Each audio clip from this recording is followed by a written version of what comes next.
परमात्मने नमः।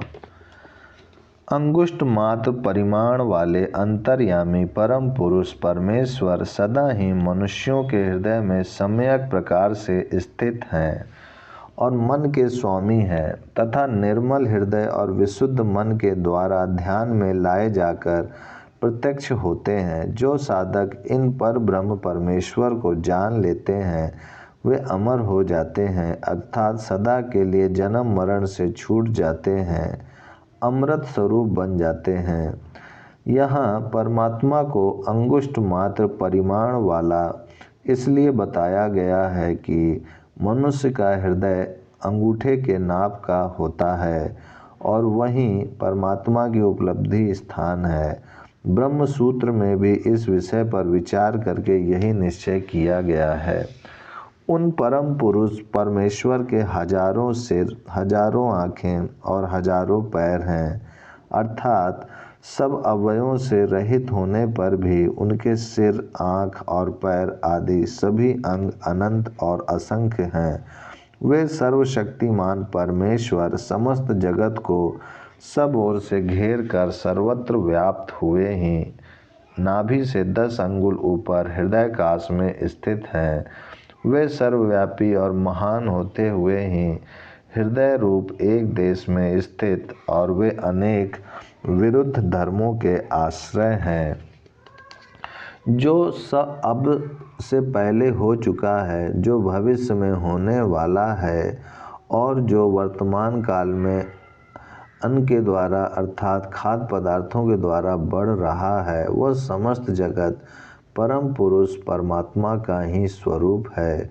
वे स्वयं ही अपनी स्वरूपभूत अचिंत्य शक्ति से इस रूप में प्रकट होते हैं तथा वे ही अमृत स्वरूप मोक्ष के स्वामी हैं, अर्थात जीवों को संसार बंधन से छुटकारा अपनी प्राप्ति करा देते हैं।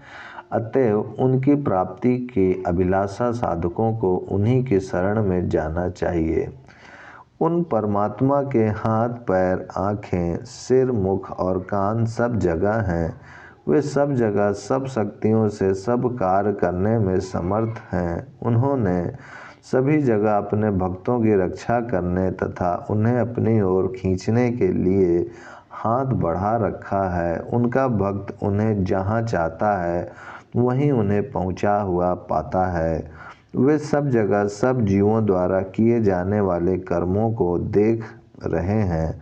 उनका भक्त जहाँ उन्हें प्रणाम करता है, सर्वत्र व्याप्त होने के कारण उनके चरण और सिर आदि अंग वहीं मौजूद रहते हैं। अपने भक्त की प्रार्थना सुनने के लिए उनके कान सर्वत्र हैं और अपने भक्त द्वारा अर्पण की हुई वस्तु का भोग लगाने के लिए उनका मुख भी सर्वत्र विद्यमान है। वे परमेश्वर इस ब्रह्मांड में सबको सब ओर से घेर कर स्थित हैं। इस बात पर विश्वास करके मनुष्य को उनकी सेवा में लग जाना चाहिए। यह मंत्र गीता के 13वें अध्याय के 13वें श्लोक में भी इसी रूप में आया है। जो सर्वशक्तिमान परम पुरुष परमात्मा समस्त इंद्रियों से रहित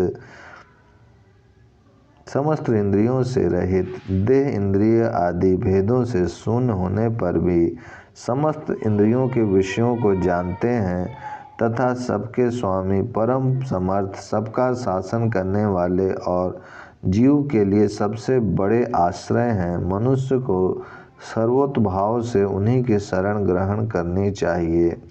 यही मनुष्य शरीर का अच्छे से अच्छा उपयोग है। इस मंत्र का पूर्वार्ध गीता के 13वें अध्याय के 14वें श्लोक में ज्यों का त्यों आया है।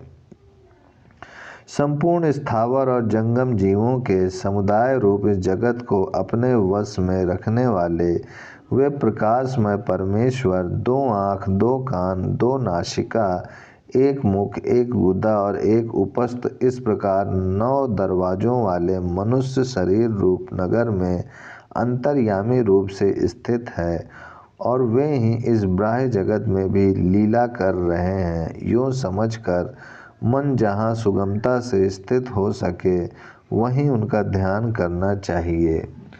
पहले जो यह बात कही थी कि वे समस्त इंद्रियों से रहित होकर भी सब इंद्रियों के विषयों को जानते हैं, उसी का स्पष्टीकरण किया जाता है। जिनका प्रकरण चल रहा है वे परब्रह्म परमात्मा हाथों से रहित होने पर भी सब जगह समस्त वस्तुओं को ग्रहण कर लेते हैं तथा पैरों से रहित होकर भी बड़े वेग से इच्छा अनुसार सर्वत्र गमनागमन करते हैं। आँखों से रहित होने पर भी सब जगह सब कुछ देखते हैं। कानों से रहित होकर भी सब जगह सब कुछ सुनते हैं।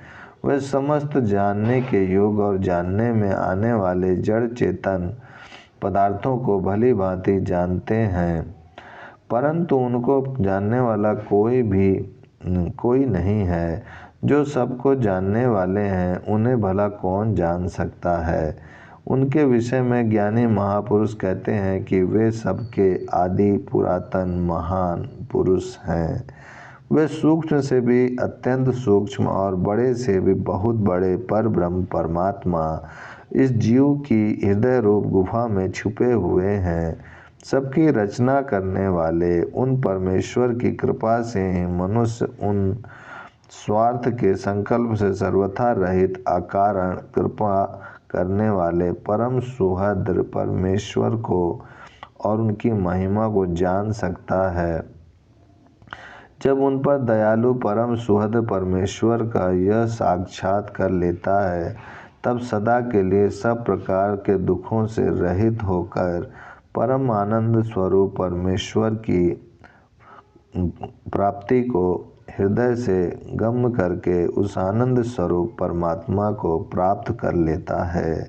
परमात्मा को प्राप्त हुए महात्मा का कहना है कि वेद के रहस्य का वर्णन करने वाले महापुरुष जिन्हें जन्म रहित तथा नित्य बताते हैं, व्यापक होने के कारण जो सर्वत्र विद्यमान हैं, जिनसे कोई भी स्थान खाली नहीं है, जो जरा मृत्यु आदि समस्त विकारों से सर्वथा रहित हैं, सबके आदि पुराण पुरुष हैं, उन सबके आत्मा अंतर्यामी परब्रह्म परमेश्वर को मैं जानता हूँ।